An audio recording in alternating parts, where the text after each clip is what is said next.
Ésaïe 53, 4, 5 nous dit « Cependant, ce sont nos souffrances qu'il a portées, c'est de nos douleurs qu'il s'est chargé, et nous l'avons considéré comme puni, frappé de Dieu et humilié. Mais il était blessé pour nos péchés, brisé pour nos iniquités. Le châtiment qui nous donne la paix est tombé sur lui. Amen. Et c'est par ses meurtrissures que nous sommes guéris. Amen. »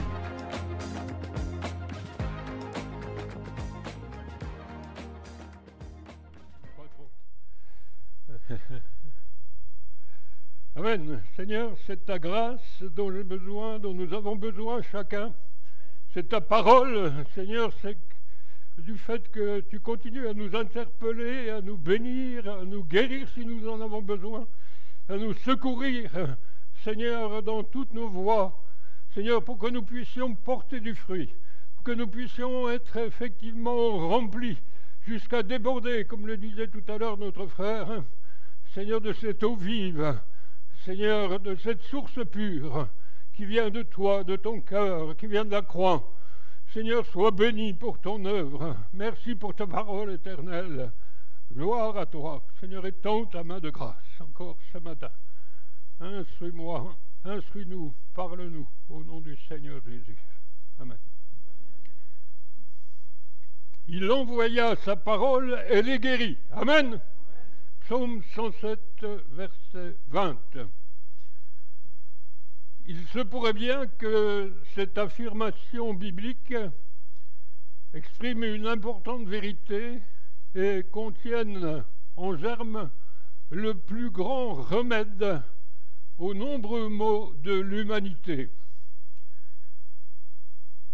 Mais je vais commencer par là.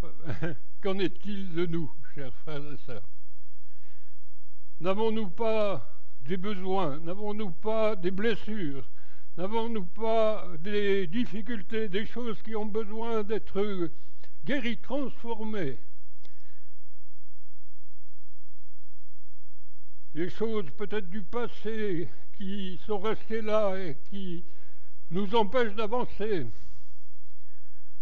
Peut-être des choses que nous avons traversées. On parlait tout à l'heure de ce couple qui a perdu un enfant. Alors, ça peut être un drame tel celui-là, ça peut être bien d'autres choses qui sont là comme des blessures dans nos cœurs et dans nos vies. Et nous continuons notre route fidèlement. Nous aimons le Seigneur de tout notre cœur.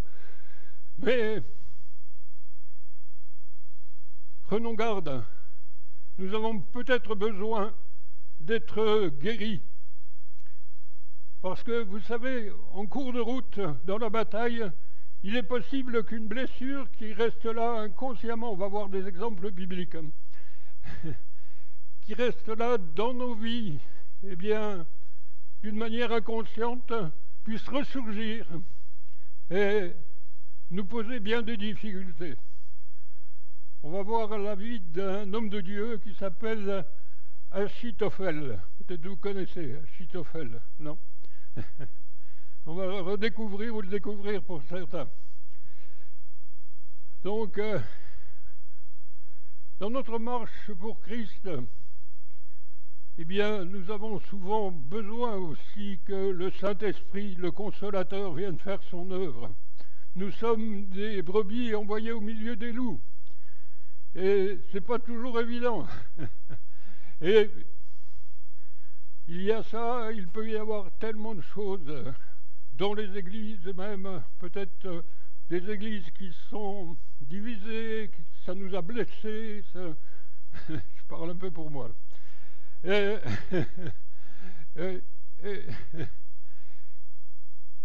tant de choses peuvent nous arriver. Des frères et sœurs en qui on avait mis notre confiance, qui marchaient avec le Seigneur et d'un seul coup, il semble qu'ils ont perdu pied, que Dieu les bénisse, on prie pour eux, mais quelle est la fin de tout ça? Et alors nous allons voir ce qui s'est passé dans la vie de cet homme. Laissons le Saint-Esprit sonder nos cœurs, mettre son baume sur nos blessures s'il en est besoin.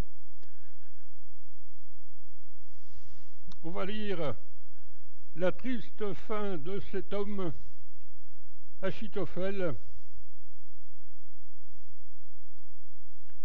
en 2 Samuel 17, 23. Et puis, on réfléchira à ce qui a pu se passer dans sa vie. Achitophel, voyant que son conseil n'était pas suivi, sella son âne, est parti pour s'en aller chez lui dans sa ville. Il donna des ordres à sa maison, d'autres traductions disent à sa famille, et il s'étrangla. Alors bon, on comprend qu'il s'est passé quelque chose de grave, mais c'est une traduction douce. En français courant, ma Bible dit clairement « il se pendit ». C'est ainsi qu'il mourut et on l'enterra dans le sépulcre de son père. Amen. Alors, qui est cet Achitophel? C'est très surprenant que cet homme en arrive là, parce que c'était un serviteur de Dieu. On va voir ça. Et pourtant, voyons, on va voir que cet homme était un homme de Dieu. Donc, je le répète, 2 Samuel 16, 23. Les conseils donnés en ce temps-là par Achitophel avaient autant d'autorité que si l'on eût consulté Dieu lui-même. Waouh! Réfléchissons-y quelques minutes, qu'il avait vraiment un cœur pour Dieu, il aimait le Seigneur de tout son cœur, il marchait avec Dieu, il recevait une parole claire.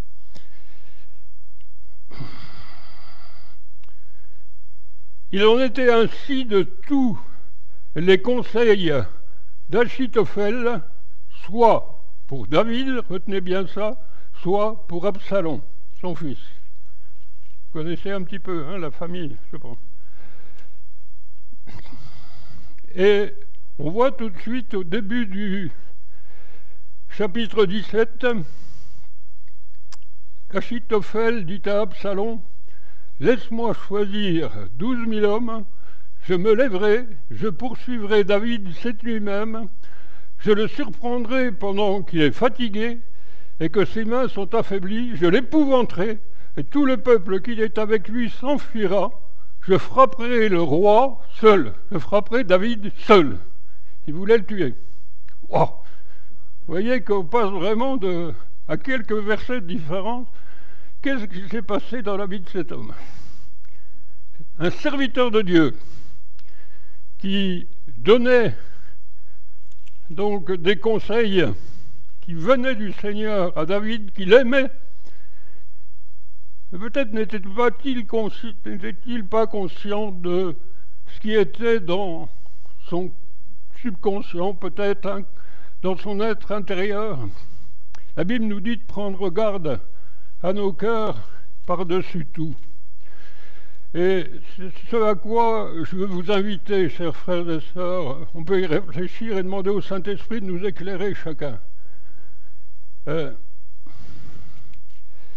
Donc, on l'a lu, cet homme arrive donc au bout de lui-même, en quelque sorte, et après avoir voulu tuer David, ça n'a pas fonctionné, bien sûr, on ne va pas lire tout le passage,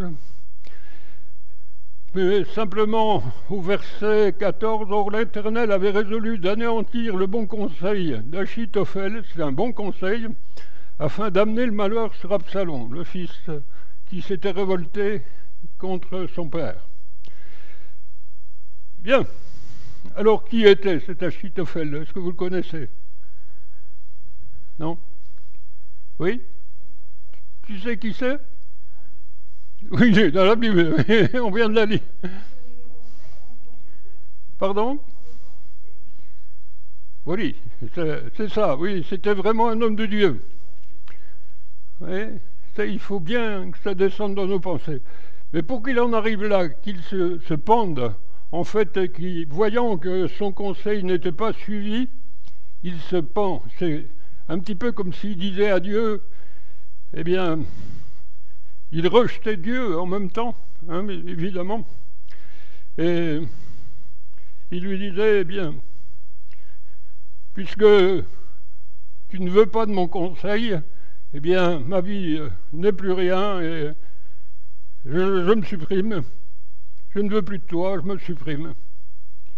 Il ne se soumet pas à ce qui est en train de se passer jusqu'à donc cette limite terrible de se pendre. Qui est donc cet homme? Je vous pose à nouveau la question. C'est très intéressant de le comprendre. Il est le grand-père de la femme d'Uri qui a commis l'adultère avec David. Vous me suivez toujours? Oui, c'est son grand-père.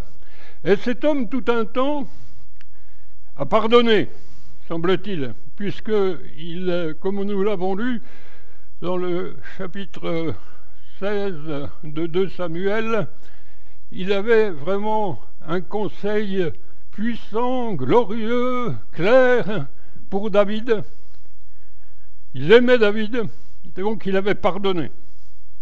Mais il était inconscient de ce qui se passait en lui, peut-être dans son subconscient. On est des êtres, je ne veux pas faire de fausse psychologie ou autre, mais on est des êtres quand même très compliqués, vous le savez. Et il peut y avoir en nous des choses plus ou moins cachées qu'on a, pour une raison ou pour une autre, on les a mis de côté, on croit avoir réglé. J'ai vu ça d'ailleurs concernant mon épouse. Une de ses filles lui a joué un tour qu'on dirait, excusez-moi, un tour pas très, j'allais dire, un tour de cochon, excusez-moi. C'est-à-dire que quand son premier mari est mort, il y a plus de 40 ans, eh bien, la maison lui revenait, vous savez, il y avait une part pour les enfants, hein, vous connaissez cela. Et cette fille voulait la maison. Et elle lui a dit, voilà ce que je te donne pour la maison. Il a donné 4 sous aux autres. Et si tu n'es pas contente, c'est pareil. C'est lourd, hein? Et bon, ma femme a pardonné, c'est sûr, de tout son cœur. Elle était chrétienne à ce moment-là, elle a pardonné. Et elle a donc accueilli sa fille par la suite. Il y a eu un décès dans la famille d'une autre de ses filles. Elles ont pleuré ensemble. Elles se sont vraiment rabibochées, comme on dit. Elles ont eu une relation forte. Elle avait pardonné.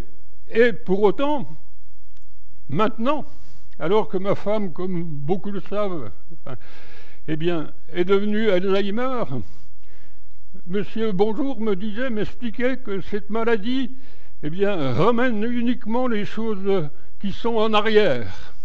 Enfin, souvent, chez les personnes âgées, c'est déjà comme ça. Mais grossissent en plus les choses de manière étonnante. Eh bien, quand sa fille vient la visiter, elle la prend par la main puis elle la met dehors. Et sa fille ne comprend pas, c'est très blessant, c'est terrible.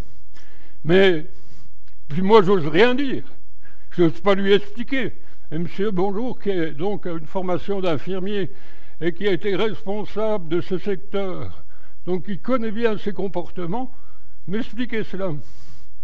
Il m'a dit, c'est normal, même si on a pardonné réellement, eh bien, il est possible que les choses ressortent avec cette maladie. Et il concluait en disant, eh bien, quelquefois, on se croit guéri, et bien, ce n'est pas vraiment le cas. Moi, je vous invite vraiment, dans ce cas, ce n'est pas vraiment le cas, c'est une évidence. Je vous invite vraiment ce matin, et peut-être dans les jours qui viennent, à laisser le Saint-Esprit sonder vos cœurs et vos vies. À laisser le Saint-Esprit, eh bien, lui qui est le consolateur, lui qui veut bien mettre son baume sur les cœurs. Il m'a semblé qu'il y avait des lourdeurs, d'ailleurs ce matin, quand notre sœur dit qu'elle était très éprouvée, je comprends en partie, par le décès de ce jeune homme. C'est terrible, bien sûr. Mais si des choses comme ça nous déstabilisent, excuse-moi ma soeur, on risque d'être déstabilisé souvent. On risque d'avoir des problèmes tout au long de notre existence. Et il faut veiller à ce que Dieu puisse guérir nos cœurs, que le Seigneur puisse vraiment nous conduire, nous rafraîchir en quelque sorte. C'est ce qu'il est en train de faire pour moi, par exemple. Je suis passé par des difficultés très importantes qui m'ont mis par terre au niveau humain, et le Seigneur est en train de me relever, et je crois que ce n'est pas encore fini. Et je ne peux pas aller plus vite que la musique. Mais il fait cette œuvre. Et je crois avoir réglé les choses, je crois avoir pardonné à tous ceux à qui je devais pardonner. Vous savez, même dans les églises, on a beau avoir été pasteur, on a beau côtoyer des ministres du culte, eh bien, tout n'est pas parfait, c'est une évidence, vous l'avez compris. Nous sommes que des êtres humains. Et le Seigneur restaure. Ça, c'est quelque chose de capital de comprendre cela. Le Seigneur nous aime et il ne veut pas nous laisser avec des semi-cicatrices, avec quelque chose en arrière-plan dans notre subconscient que nous aurions laissé et qui un jour peut, au cours de la bataille, peut en quelque sorte venir éclabousser nos vies. Vous me suivez toujours? Ok, je ne vais pas aller beaucoup plus loin. On pourrait presque en faire une prédication complète. Nous courons le risque, encore une fois, d'être déstabilisés si quelque chose reste enfoui dans nos vies. Parlons, si vous voulez, également de la guérison physique. Ésaïe 53, 4, 5 nous dit « Cependant, ce sont nos souffrances qu'il a portées, c'est de nos douleurs qu'il s'est chargé, et nous l'avons considéré comme puni, frappé de Dieu et humilié. Mais il était blessé pour nos péchés, brisé pour nos iniquités. Le châtiment qui nous donne la paix est tombé sur lui. Amen. Et c'est par ses meurtrissures que nous sommes guéris. Amen. » L'évangéliste Matthieu nous dit en Matthieu 8, verset 16b, verset 17 également, « Il, Jésus, guérit tous les malades, afin que s'accomplisse ce qui avait été annoncé par le prophète Ésaïe. Il a pris nos infirmités, il s'est chargé de nos maladies. Amen. » Il y a encore une fois des infirmités cachées, des infirmités physiques et des infirmités cachées qui peuvent être psychologiques. Que Dieu nous secourt et nous guérisse. Amen. Gloire à Dieu. Il a pris nos péchés. Il a payé le prix. Il a pris nos maladies. Si bien que, paraît-il, dans l'église de Belfort, les jeunes qui sont en train de se convertir, ayant entendu ça, ils ont dit, eh bien, il ne doit plus y avoir aucun malade. C'est pas tout à fait faux, mais il ne faut pas les mettre à la porte pour autant. Il faut prier pour eux et que Dieu leur donne sa révélation et qu'il les secourt. Et je vais vous relater des faits. Un évangéliste dans les années 60 citait volontiers ce passage de l'Écriture. Jésus-Christ est le même hier, aujourd'hui et éternellement. Un jour, sur la base de la parole de Dieu, il pria pour un aveugle, un homme âgé, et convaincu de sa totale guérison, en s'appuyant sur ce fait de la parole de Dieu, ce fait acquis, il a pris nos infirmités, je le répète, et il s'est chargé de nos maladies, alors que l'homme était toujours aveugle. Il lui conseilla de la part de Dieu de confesser sans cesse sa guérison sur la base du tout accompli de la parole de Dieu. Cet homme vendait des journaux. Et il confessait la réalité de sa guérison. Il en avait reçu aussi dans son cœur une pleine conviction. Et les gens se moquaient de lui. Ils disaient « Tu es guéri ». Il voyait bien qu'il était aveugle. Mais il dit « Oui ». Il faut un courage, une détermination. extraordinaire. Un jour, cet homme s'est retrouvé chez son coiffeur, et encore une fois, pour se moquer de lui, le coiffeur lui dit « Tu as été voir ce guérisseur l'autre jour, et il paraît que tu es guéri. » Et il lui a dit « Oui, je suis guéri, gloire à Dieu. » Il a confessé sa foi, et Dieu l'a honoré. D'un seul coup, sa vue est revenue. Qu'il soit béni. Il retrouva instantanément la vue. Dieu honore sa foi, une foi agissante, vertueuse, pleine de détermination, de bons fruits. Amen. Ça me fait penser au conseil de Pierre, le mieux c'est peut-être, je l'ai en tête, mais que nous lisions en 2 Pierre,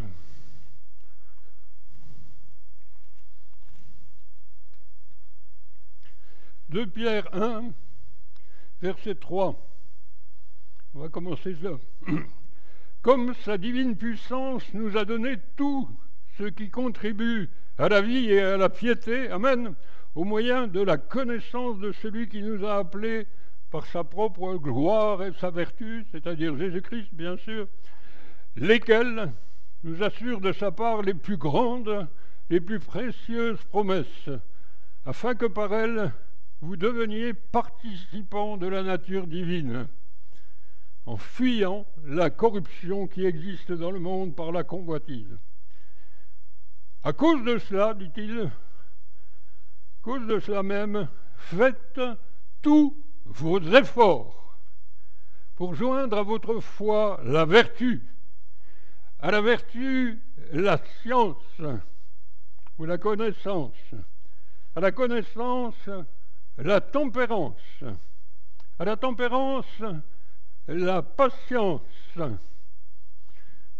amen, à la patience la piété, à la piété l'amour fraternel, à l'amour fraternel la charité ou l'amour agapé. Amen. Car si ces choses sont en vous et ils sont avec abondance, elles ne vous laisseront point oisifs ni stériles pour la connaissance de notre Seigneur Jésus-Christ. Il nous a dit là, faites tous vos efforts, chers frères et sœurs. Cherchons de Jésus, cherchons à obéir à la parole de Dieu de tout notre cœur. Que Dieu nous aide à cela. Mais celui, dit-il, en qui ces choses ne sont point, est aveugle. Il ne voit pas de loin. Il a mis en oubli la purification de ses anciens péchés.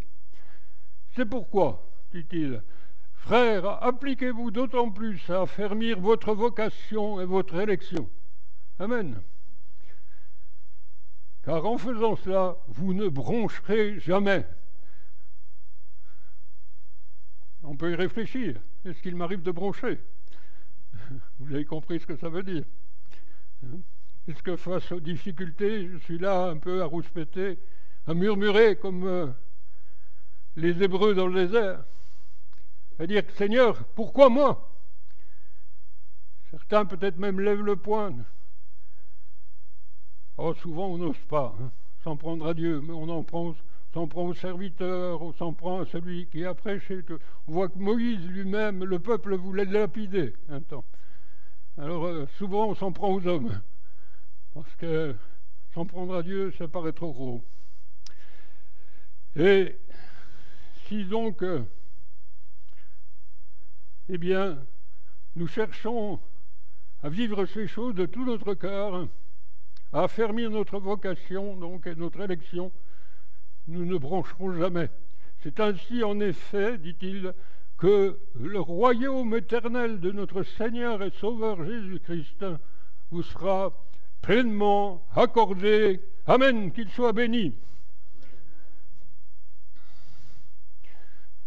Donc on voit là, il n'y a pas de laxisme, de Seigneur, bénis-moi. Ah, tu ne m'as pas béni, ben ça fait rien. Il y a vraiment une démarche de foi concrète. Il envoya sa parole, elle est guérie. Vous serez peut-être obligé de m'arrêter en cours de route parce que j'ai l'impression que ce que j'ai préparé est assez long. Tu me diras. Donc c'est le psaume 107-20. L'auteur de cette phrase l'utilise alors qu'il résume l'histoire d'Israël de l'Ancien Testament.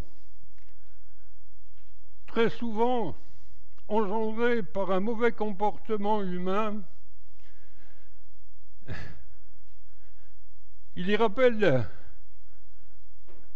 les interventions divines pour délivrer le peuple se trouvant en situation délicate. Nous pouvons lire entre autres le compte-rendu fort bien imagé. Par leur conduite coupable et par leur iniquité, s'étaient rendus malheureux. Leur âme avait en horreur toute nourriture et ils touchaient aux portes de la mort. Dans leur détresse, ils crièrent à Dieu, à l'Éternel, et il les délivra de leur angoisse. Il envoya sa parole et les guérit. Il les fit échapper à la fosse, qu'ils soient bénis. Amen. Alors même que le problème rencontré est apparu à cause de l'inconséquence des hommes, Dieu parle pour proposer sa solution. Il est édifiant de lire en entier le psaume 107 avec attention. L'auteur y fait allusion aux difficultés des Hébreux. Ceci depuis leur sortie d'Égypte, comme nous le savons, jusqu'aux portes du pays promis. En reprenant l'une après l'autre les diverses étapes de leur longue marche, on aperçoit les obstacles variés qu'ils ont rencontrés. Il est normal que nous en rencontrions aussi.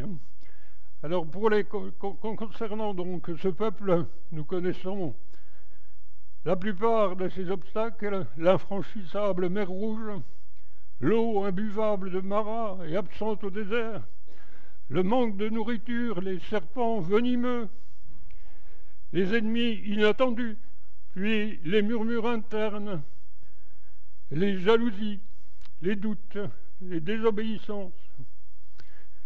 On découvre surtout, non sans admiration, qu'à chaque situation, Dieu a apporté sa solution, une réponse adéquate, appropriée. Il va parler pour donner à la fois le diagnostic et le remède. Gloire à Dieu. Rappelons-nous à cet effet que, grâce à ce que Dieu dit et ordonne, la mer Rouge est traversée à pied sec. Ce n'est pas rien. Amen. L'eau saumâtre de Mara devient potable. Une source d'eau pure jaillit du rocher d'Horeb.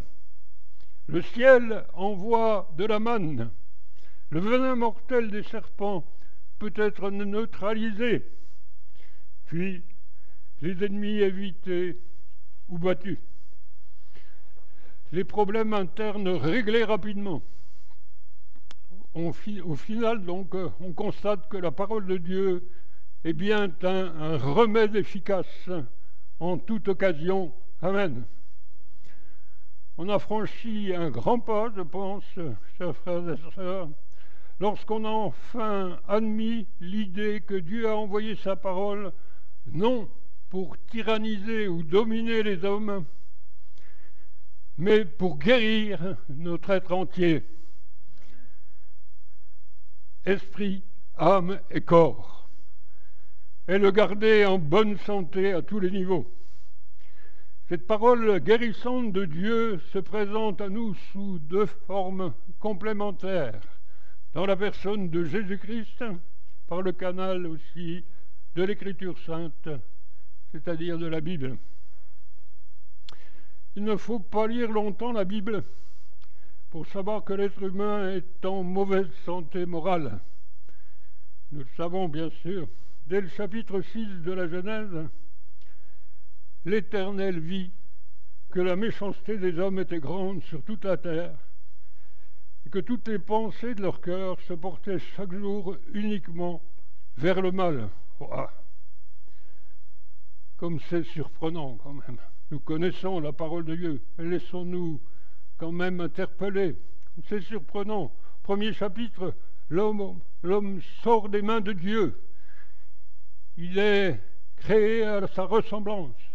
Quelques pages plus loin, son cœur n'est préoccupé que par le mal. Comment est-ce possible? Oui, comment est-ce possible de nos jours que ce beau bébé devienne un adolescent révolté, alors qu'il était l'innocence personnifiée? Plus tard, peut-être cet homme asocial, ce mari violent quelquefois. Comment est-ce possible que cette petite fille pure et jolie glisse peu à peu sur la pente d'une déchéance parfois irréversible?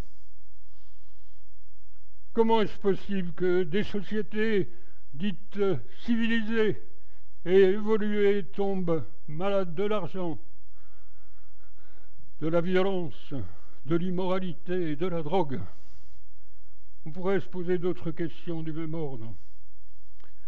La réponse tombe comme un couperet net, tel le diagnostic d'un spécialiste. Dieu nous dit, Jésus nous dit, c'est du dedans et du cœur des hommes que sortent les mauvaises pensées, les adultères, les impudicités, les meurtres, les vols, les cupidités, les méchancetés, la fraude, le dérèglement, le regard envieux, la calomnie, l'orgueil, la folie. Toutes ces choses mauvaises sortent du dedans et souillent l'homme. C'est ce que déclarait déjà le prophète des siècles auparavant. Le cœur est tortueux par-dessus tout, et il est méchant, dans le sens de mauvais, incurable. Qui parmi les hommes peut le connaître? C'est Jérémie 17, 9.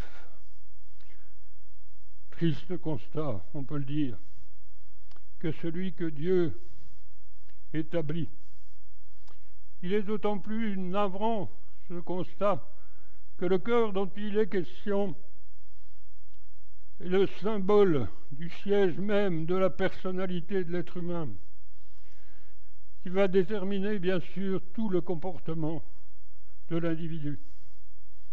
À ce propos, Dieu dit « Garde ton cœur plus que toute autre chose, car de lui viennent les sources de la vie. » Peut-être on peut s'arrêter, c'est Proverbe 4, 23, sur ce passage. Nous avons besoin d'un cœur purifié. Pour beaucoup, peut-être nous sommes déjà entrés dans cette dimension. Jésus, par son sang, purifie les vies et les cœurs. Par le Saint-Esprit, vient guérir les vies. Encore une fois, soyons attentifs à ce que le Saint-Esprit nous montre. Et puis, par la suite, comme le disait d'ailleurs Yannick tout à l'heure, il disait que de temps en temps, il change de place, il ferme ses oreilles. Moi, j'ai pris des boules caisses l'autre jour à l'EHPAD où je garde ma femme, parce qu'il passe simplement des musiques du monde. Et très franchement, je n'ai pas du tout envie d'entendre ça, et que ça souille mon âme, ça souille mon cœur. Et je dis, Seigneur, j'en ai marre, et j'ai trouvé des boules caisses, et je me les mets. Mais c'est bien, tu souris, ma soeur, mais il nous faut comprendre que c'est quand même effectivement quelque chose qui souille nos vies et nos âmes. Je me rappelle avoir dit ça à un frère qui était policier à l'époque. Il me dit, mais quel mal y a-t-il à chanter des cantiques du monde? Ben oui. Ben, c'est ce qu'il pensait, mais... Alors, c'est pas du tout... il a changé de région, ce qu'il est devenu, mais... Dieu nous dit encore une fois, garde ton cœur plus que toute autre chose. Tout ce qui entre dans ton cœur. Même si Jésus a purifié complètement ta vie dans un premier temps, c'est déjà la première condition, eh bien, il faut prendre garde à ce qu'on entend, à ce qu'on voit, à nos pensées. La Bible nous dit donc que la paix de Dieu qui gardera nos cœurs et nos pensées en Jésus-Christ, que nous puissions, comme le rappelle souvent notre frère avec raison, Yannick, nous avons besoin de chercher cette paix continuellement, de vivre dans cette paix. Et si elle n'était pas là dans nos vies, eh bien, c'est comme un signe d'alerte. Jésus est notre paix. C'est comme déjà un signe d'alerte où Dieu nous dit « Fais attention à ce que tu vois, fais attention à ce que tu vis, et fais attention à ce que tu entends. Fais attention à tes pensées. » L'homme est réellement malade, nous le savons, atteint d'un mal d'autant plus sournois que son origine est cachée, intime, invisible de l'extérieur, indécelable par les scanners les plus sophistiqués. Le médecin divin, le médecin divin les voit, celui qui sonde les cœurs et les reins, voit ces choses et les révèle. Ainsi, l'apôtre Paul va-t-il rappeler par ses écrits également le même diagnostic que nous avons établi, qui a été établi déjà depuis longtemps. Romains 3, 9, 12, il dit « Tous sont sous l'empire du péché. Selon qu'il est écrit, il n'y a point de juste, pas même un seul. Nul n'est intelligent, nul ne cherche Dieu. » Moi, ça me fait peur quand des gens disent « je cherchais Dieu ». Bon, c'est l'inverse de la parole. Quand ils disent « avant d'être chrétien, je cherchais Dieu ». Moi, je me dis, il y a peut-être quelque chose qui cloche. Là, il me semble qu'ils devraient revoir. Peut-être ils avaient soif d'autre chose que ce qu'ils vivaient. Et peut-être l'expriment-ils mal. Mais la Bible nous dit, nul ne cherche Dieu. Tous sont égarés, tous sont pervertis. Il n'en est aucun qui fasse le bien, pas même un seul. Il révélera plus loin la gravité de ce mal. Quel péché, en montrant l'issue fatale. C'est terrible. Ce monde autour de nous est perdu, chers frères et sœurs. Le salaire du péché, c'est la mort éternelle.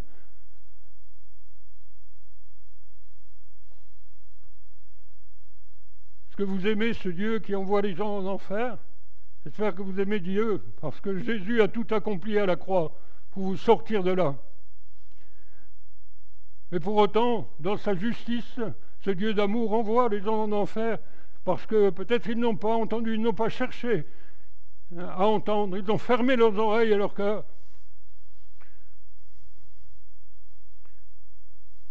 Le salaire du péché, c'est la mort.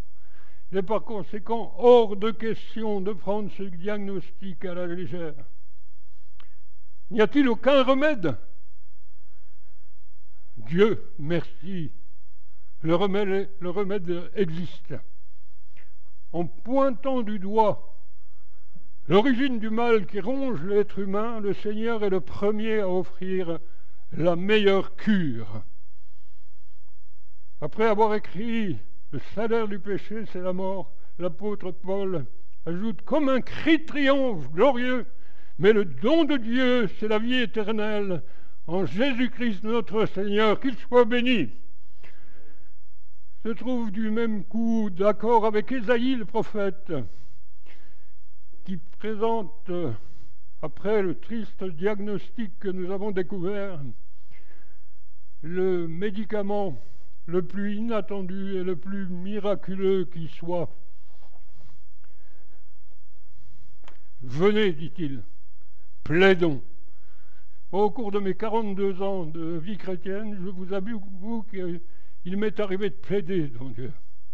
De dire, Seigneur, tu as vu, je ne suis pas d'accord avec ce que je viens de vivre. Toi non plus. Mais Seigneur, je plaide devant toi. Tu sais, la Bible nous dit que Dieu ne nous juge pas parce qu'il sait de quoi nous sommes formés. Mais plaidons, dit-il. Venez, plaidons, dit l'Éternel. Si vos péchés sont comme le cramoisi, ils deviendront blancs comme neige. S'ils sont rouges comme la pourpre, ils deviendront comme la laine. Amen. Terminez le triste état de tout à l'heure. Blessures, contusions multiples, plaies vives, sont pansées, bandées, adoucies. Dieu va même au fond des choses. Il guérit le cœur. Amen. Il transforme et l'anime de son esprit. Lui communique sa pensée. Lui donne le désir de vivre désormais différemment, autrement. Le prophète Ézéchiel dit de la part de Dieu, en Ézéchiel 36, « Je répandrai sur vous une eau pure, et vous serez purifiés. Je vous purifierai de toutes vos souillures et de toutes vos idoles. Je vous donnerai un cœur nouveau, je laisserai en vous un esprit nouveau. » Vous savez, on a pu des fois revenir à un cœur dur, ou peut-être jamais, certains n'en sont sortis réellement. C'est possible aussi, tout en ayant accepté Jésus comme notre Sauveur. Et il est si facile, face à des circonstances qui nous submergent, humainement parlant, de revenir à un cœur dur, à notre cœur de départ. Et Dieu dit, je vous donnerai un cœur nouveau. Il ne cesse de donner ce cœur à ceux qui s'approchent honnêtement de lui, à ceux qui confessent leurs fautes, à ceux qui s'humilient devant lui. Je vous purifierai de toutes vos souillures et de toutes vos idoles. Amen. J'ôterai de votre corps le cœur de pierre et je vous donnerai un cœur de chair. Je mettrai mon esprit en vous. Amen. Je ferai que vous suiviez mes ordonnances et que vous observiez et pratiquiez mes lois, qu'il soit béni. Amen. Et ce matin encore, nous voulons venir à Jésus comme nous le conseillait notre frère tout à l'heure.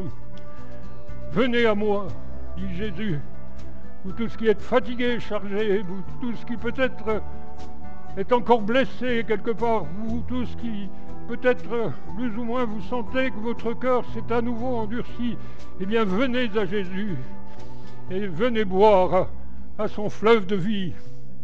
Venez, il répand sa grâce continuellement, il pardonne les péchés, son sang nous purifie du péché et avec patience et fidélité, il poursuit son œuvre dans nos cœurs. Nous pouvons nous approcher de lui sans sentiment de condamnation, mais lui dire, Seigneur, tu vois là où j'en suis, tu vois mes blessures, tu vois ce qu'a été ma séparation, cette fille que j'ai perdue, tu vois, Seigneur, la séparation avec mon mari, tu vois, tant de choses, Seigneur, je ne veux pas que ces choses infectent ma vie, je ne veux pas qu'elles restent là, dans mon subconscient, pour rejaillir un jour et me blesser.